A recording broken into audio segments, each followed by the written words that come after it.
It's about this week for us. We're playing someone that we're highly familiar with. They're also highly familiar with us. It'll be a third time that these two teams have come together. We'll do it in their venue. And so there's a lot of work ahead of us in preparation for performance. I don't find comfort in the familiarity. If anything, it just provides depths to the strategic waters, if you will. And so we're proceeding with that understanding. For us, it's important that we take the lessons learned from the last month. Unfortunately, you probably learn more when there's failure, and obviously we've experienced some of that. Some of it not jaw-dropping things or earth-shattering things, more confirmation of things that we believe in or things that we engineer victory by. We suffered the consequences of not winning the turnover to battle in recent weeks, and that's been very evident. We've also suffered the consequences of not performing to our standards in the red zone, offensively and defensively. And oftentimes your ability to win possession downs within those situations define you, that 4-point swing. During that four-game stretch, we weren't strong enough defensively in that area, and we certainly weren't strong enough offensively in that area. Although on Saturday night, I thought we did make some hay in that regards on defense. Our ability to keep Cincinnati, Joe Burrow, and company out of the end zone was a major component of us staying in that football game and having a chance to win. As we talked about last week, Joe and company, I think Joe had thrown at least 3 touchdowns in every game over the second half of the season, and our ability to hold him and that collective to 1 touchdown in play was why we were close, why we had the ball and a chance to win at the end. In regards to dreaming about the next 4 weeks, for us, I certainly want us to have belief in self, but I just don't want us to waste a whole bunch of time in it. The next four weeks will be defined by a string of nows, our ability to focus on task at hand, to win moments, to prepare with an edge, to be hyper and singularly focused. And so that's what our intentions will be as we lock in on this week's prep. From a health perspective, a couple things to update. Cam Hayward obviously is sick. I think he stated so after the game. Gave him the day off, man, in an effort to put that behind him so it doesn't affect his preparation as we lean in on this game. Mason McCormick has a broken hand. He'll be sized for a cast and or a brace and check functionality there. And so his participation and the quality of his participation will kind of be an indication of his potential availability as we push forward. Dante Jackson was held out last week with ongoing back issues. He feels good this morning, but again, we'll watch him throughout the course of the week and see what his participation does in terms of the possibility of his inclusion.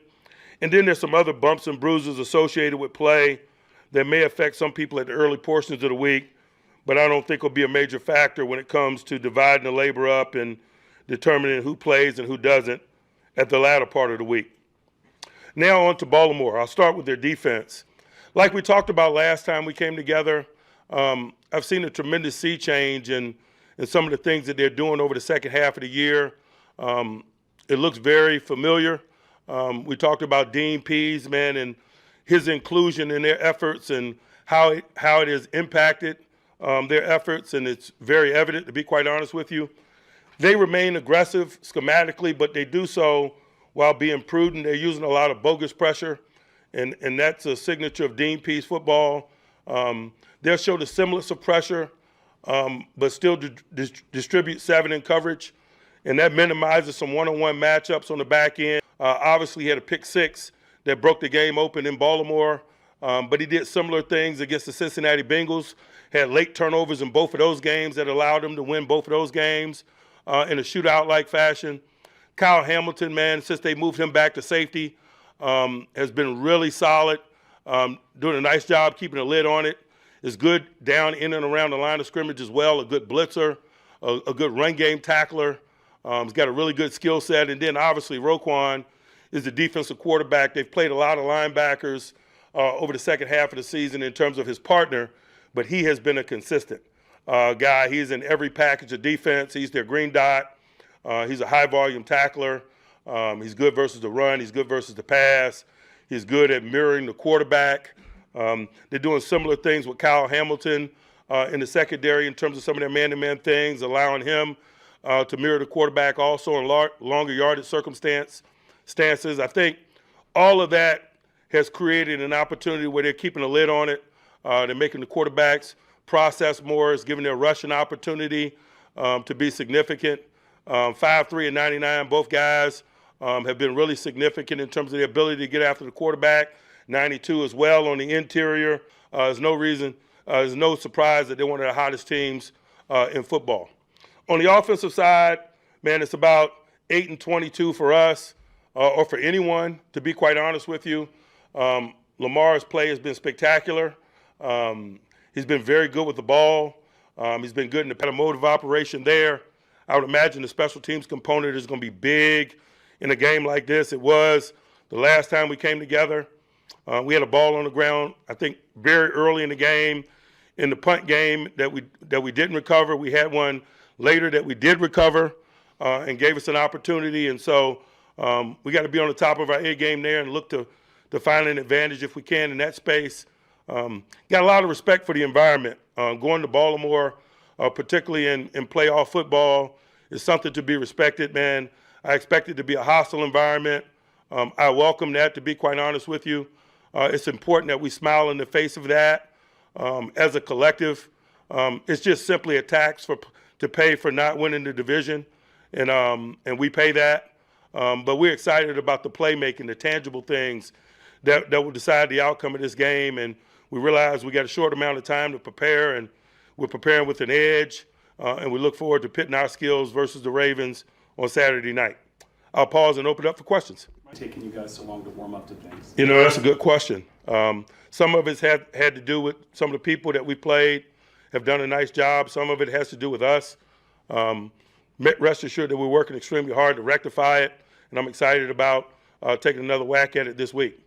Does it raise alarms about the game plans themselves? It's not so execution, but just the... You know, I don't know that I use the term alarm, but certainly we're analyzing all components of it in an effort to remedy it.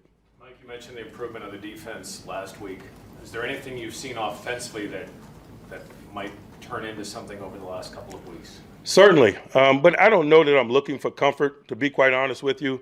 It's important that we own our ills and build a course of action in which to correct it, and then go about the physical labor of doing so. And so that's what I'm talking about when I'm talking about carrying the baggage of the last 4 weeks. There's some lessons underneath it all for coaches and for players and for the collective. And for us to be successful this week, the fruit of those lessons need to be evident in the quality of our play. And of course, schematics is a major component of that. Mike, in the past, you've kind of rotated the quarterback position when you're looking for a spark on offense. How do you evaluate that position going into the playoffs, and is there a consideration of using Justin more? I'm certainly open to utilizing Justin. He has an awesome skill set. We've done some of that in the past.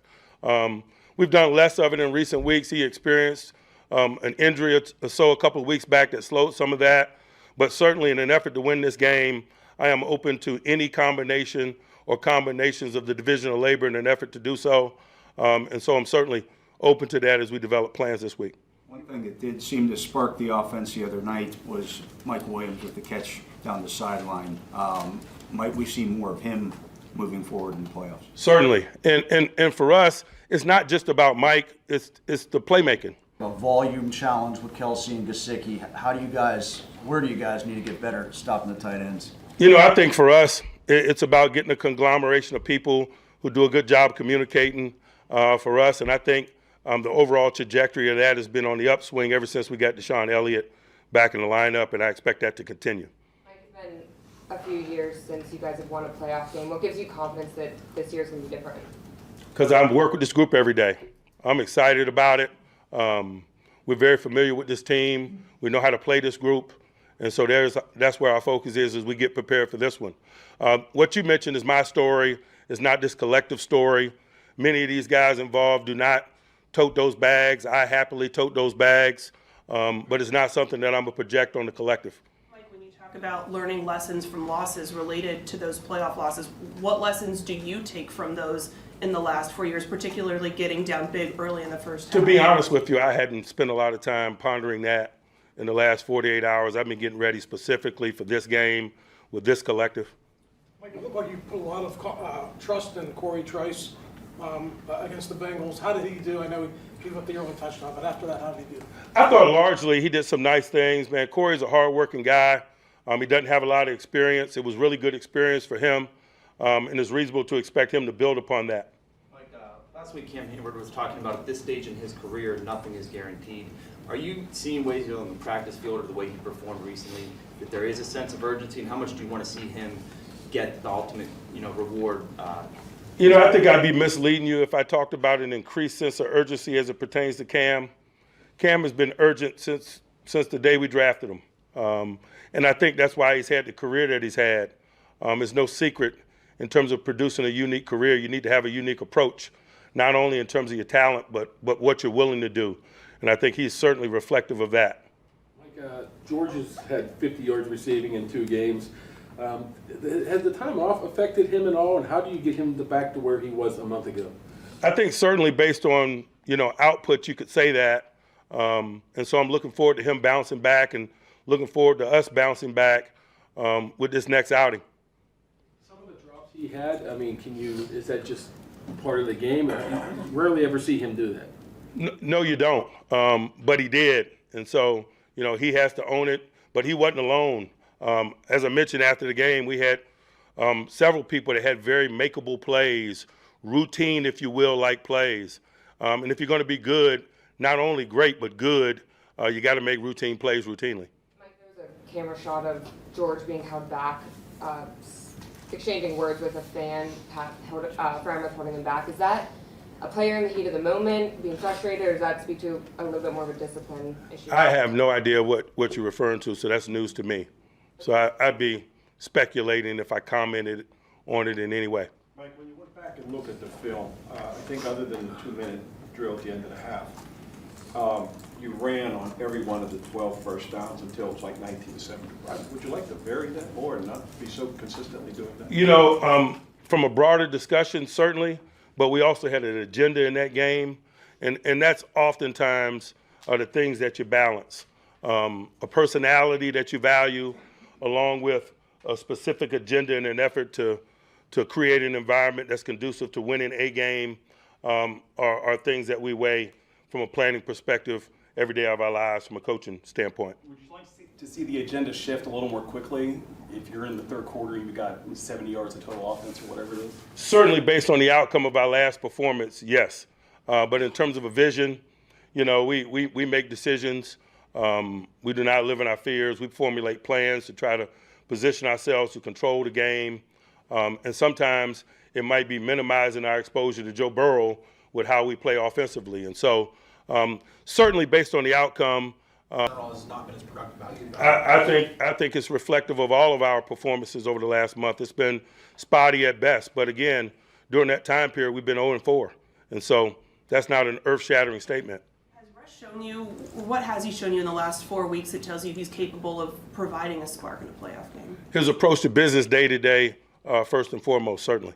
Post-game, I know you were asked about going into the playoffs on a clean slate, and I'm paraphrasing here, but you said maybe that's not the best thing. Maybe we want to take lessons from what has happened in these past 4 games. What did you extract from that? What do you think the team has extracted from that to apply that to the postseason? Yeah, that's what I was talking about in my opening, specifically regarding situational ball.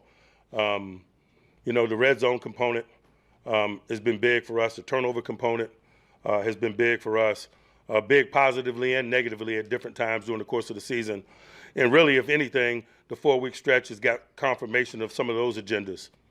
What has your past taught you about playing a team for the 3rd time in the season, and does the compressed time frame here, 3 times in 9 weeks, heighten that in any way? I don't know that it does.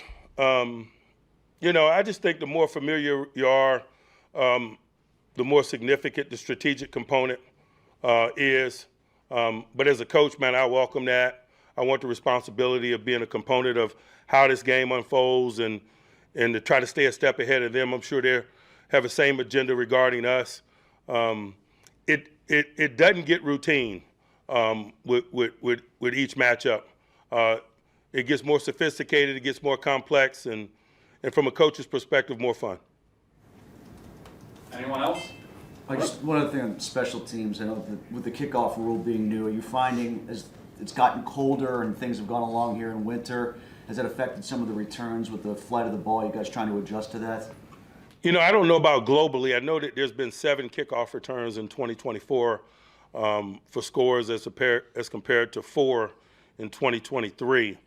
But I hadn't studied the global component, if that's what you're asking, the global. If you're asking specifically regarding us, I don't know that the weather has affected our approach to it in terms of how we approached the concept in recent weeks. Mike, does that mean this kickoff rule will stay the same next year with 7 touchdowns? Hey, man, I have no agenda regarding committee issues at this time. I am singularly focused on preparing for the Ravens. Like, how much has Russ has been there, done that, intangibles come into play this week when you're on the road in Baltimore in a playoff game? I certainly believe that it will, but it's not something that I hang my hat on or expect him to. It's just a component of his story, just like it's a component of Cam Haywood's story or anybody else that's been doing it at a high level for a long time. Mike, you mentioned that you carry the bags of the past playoff stuff. When this collective goes into the playoffs on a cold streak, how does the coaching staff restore their confidence? I don't know that it needs to be restored. I just think that we've been in too many battles and we've had too much success to be fragile in that way. We certainly can hate our recent performances and the outcome of those recent performances, but I don't think it's reflected in terms of how we feel about ourselves or our ability to make plays or engineer victory or win games.